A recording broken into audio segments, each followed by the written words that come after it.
How'd you fumble honey? Your name's Cash Warren, but you're really broke.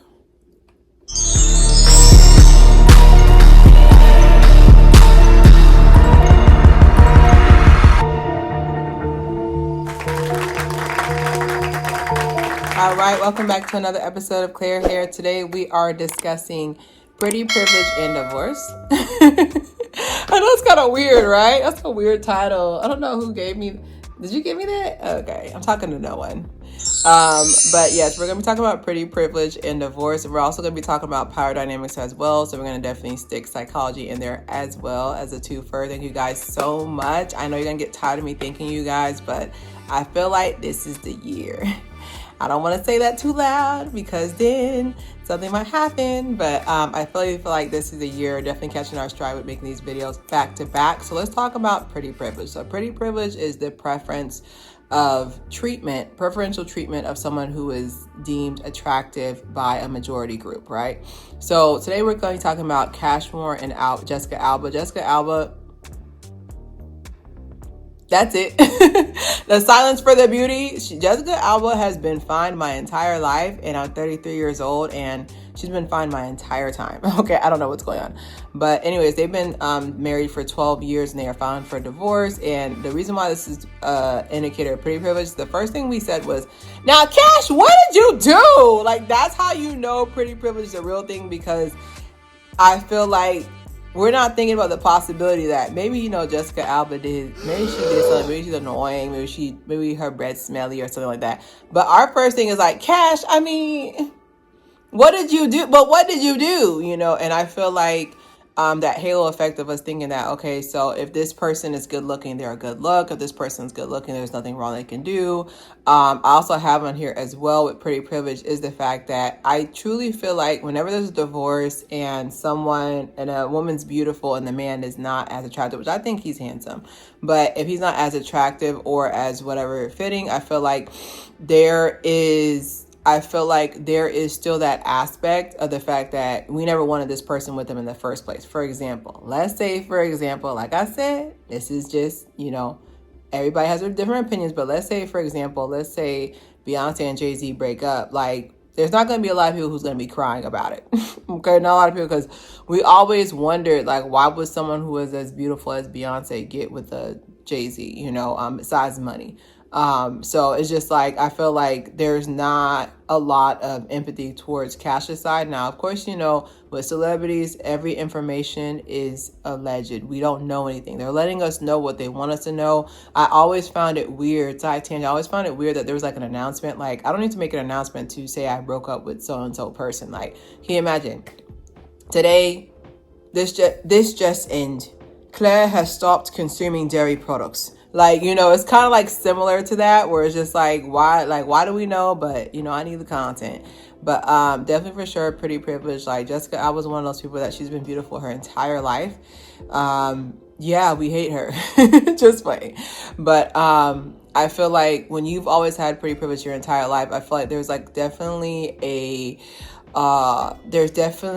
a pedal stool that people put you on. You're supposed to be perfect. You've been perfect my whole life. You're not supposed to gain weight, not supposed to do this, not supposed to do that.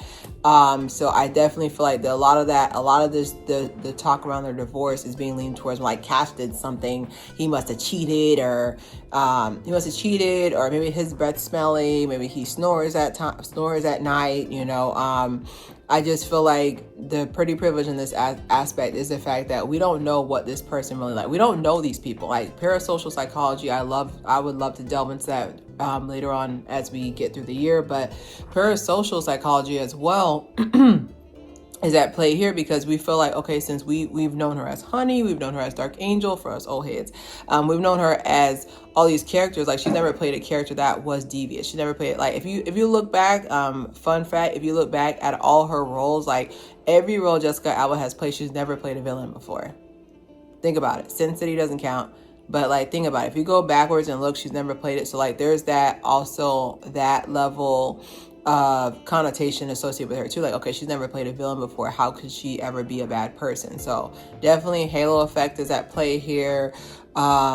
Previous acting roles that she chooses to do, as well as the fact that she's in charge of a company for baby products. So we're gonna go into power dynamics. I'm not gonna hold you. When I first heard that they got a divorce, I feel like I could see it. So power dynamic, let's get a little legalese right here. So the reason why you cannot date your boss, besides obvious reasons, okay, you don't eat your lunch near the trash can, right?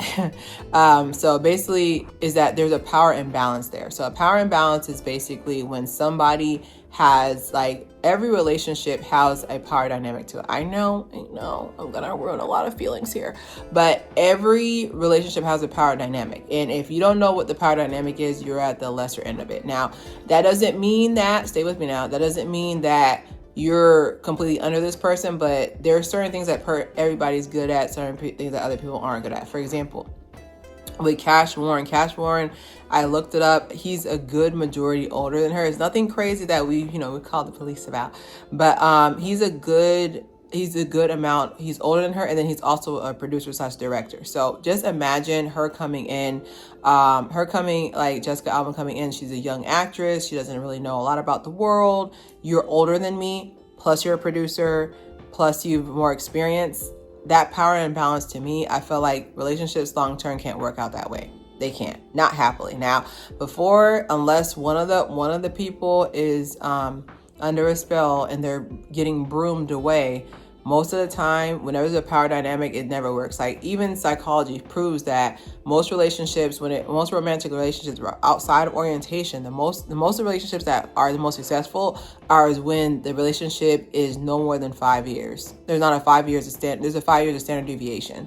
So if you're 20, if you're 30 and your man's 35, if you're a man, you're 30, you're 30 and your girl is 35, like, usually I think it's about 3 to 5 years standard deviation, basically plus or minus, that those relationships work out longer compared to people who have giant age gaps, which makes sense because you have this, to me that makes sense because you have this lean towards following after this person and not truly feeling like you guys are working together. It's almost like they're teaching you more of a father and a daughter relationship compared to a romantic relationship. So that's what I have on here too for power dynamics.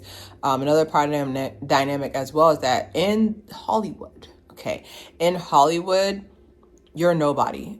And you're not special. Like, I know that sounds really mean, but you really aren't special. Like, even if you're attractive, like there's 20 of me right now there's 20 people who look like me or look better than me right now who's auditioning for a role, and none of them will get it. It's all about who you know. It has nothing to do with who you know and what you're willing or who you're willing to do. Okay.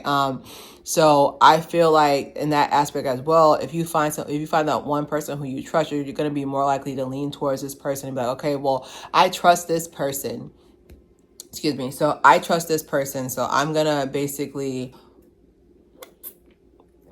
do whatever they say. So that can include having more kids than you want. It was alleged too that she didn't want all them kids, but he wanted to have them back to back because she felt as well as said 2 years in.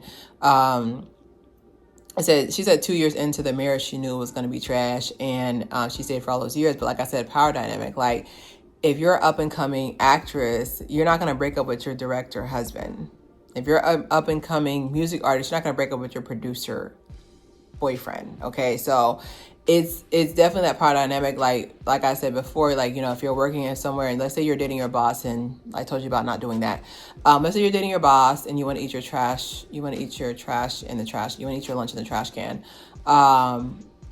And they were like, hey, I want to do A, B, and C. You're more likely to be compliant because you don't want to lose your job, regardless if you're a boyfriend or not. And then you also don't want to stop the relationship as well because they could be manipulating you to where, like, okay, well, I can say this was I can sit here and say this was not consenting. Like, it's basically it's uneven on both sides, but I would definitely say, like, that power dynamic of Cash being I'm gonna say way older, but with him being older than her, and then him also being a producer slash director, like there's also that aspect too, that you could go and speak to, it's very easy for them to go to a golf tournament and be like, oh, I don't know if you should add Jessica, she's difficult, and that's all it takes is one person. So I'm going to go into my final just conclusion here.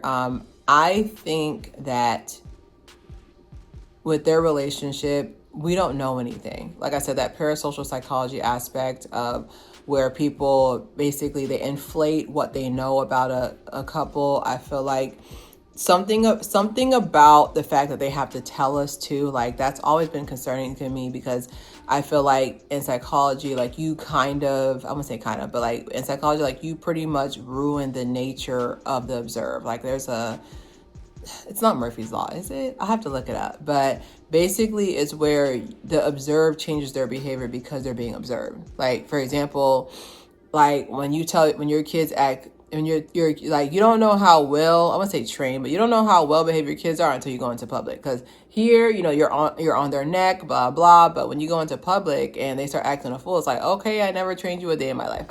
I never raised you a day in my life. Another thing too as well, that also changes is the fact that we don't like they could have been leaning towards resolution with their marriage, and then now that we're involved, like the general public's involved, the public of court opinion is involved, I feel like that as well is going to change the aspect of what like level of aggression. There's so many rumors flying that he's trying to come after her, her $300 million, I think it's probably more, net worth due to the Honest company, named it to her daughter Honor. Basically he wants to come after her company, he wants to go and, feel like he's more masculine with somebody else, like he cheated, all these things are coming out. And I feel like that to me is going to deter from the main point, is the fact that can you be without this person without public opinion involved? Like I always stand by keeping your private life private. I'm notorious for when people try to ask about my private life of steering them away.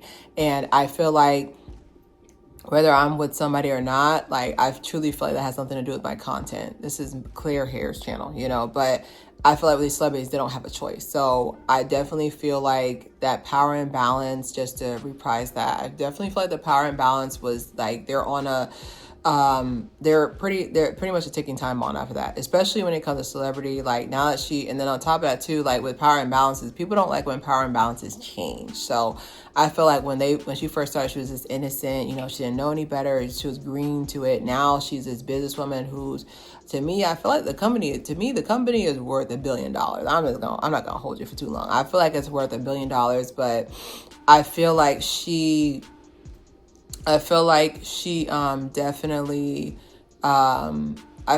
definitely intimidated him now. Because before it was just like, okay, well, I'm the boss, I'm the producer, I pick and choose what roles you get, I pick and choose whether or not you get to work, or if you get to go to this award show and get seen by other people, what designers you can wear, all this blah blah.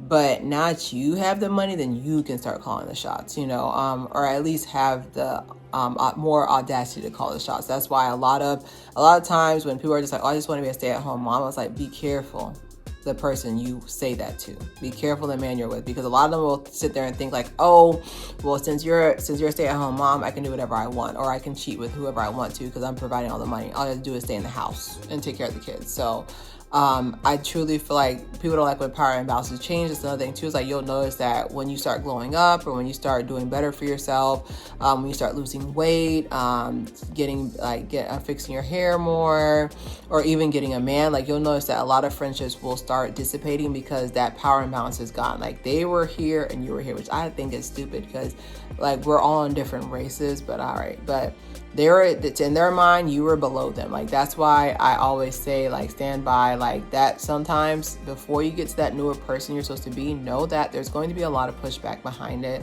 There's gonna be a lot of pushback behind it. Sometimes you'll lose people. Like, for example, in this divorce that's happening, I truly feel like the person who she married is not who she's divorcing. Like, I consumed the level of, grief and shock of like, hey, I thought this was my person, just mourning truly mourning a divorce, truly mourning that relationship. Things are going to go back to where they used to be, especially for 12 plus years. Like 12 plus years, that is pretty much a lifetime in Hollywood. But I don't know. I wish them the best. I really hope, the paparazzi just stays out of their business and they work it out. But Devin Fisher, pretty privileged. I'm not gonna lie. When I first heard it, I was like, what did Cash do? But don't forget to subscribe, share. It's great.